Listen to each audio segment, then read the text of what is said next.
Hello, good morning. मी निकिता. मी स्वयंपाकाचे कामं करते.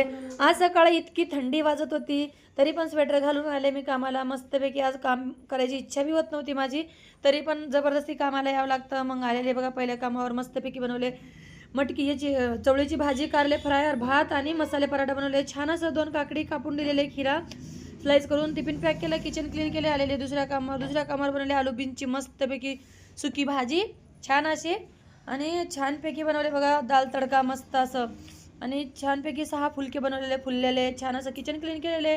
आलेले तिसऱ्या कामावर बनवले शेपूची आलूची फ्राय भाजी, एकदम मस्त टेस्टी खूप लागती. आणि छान असं दाल तडका बनवलेला मी तुरीच्या डाळीचा. 2 लोकांसाठी वरमी शेवी बनवले नाश्त्याला, आणि भैयासाठी बनवले गोबीचे पराठे अलग, कारण की गव्हाचं काहीच अन्न त्यांना चालत नाही आहे, त्याच्यामुळं मला बाजरीच्या पिठाचे त्यांना पराठे बनवून द्यावे लागते. छान बघू शकता किती छान असे बनलेले आहे. इकडं झालेलं आहे, निघाले बघा माझ्या घरी. प्लीज माझ्या यूट्यूब चॅनलला सबस्क्राईब करा. हार्डवर्किंग करणाऱ्यांना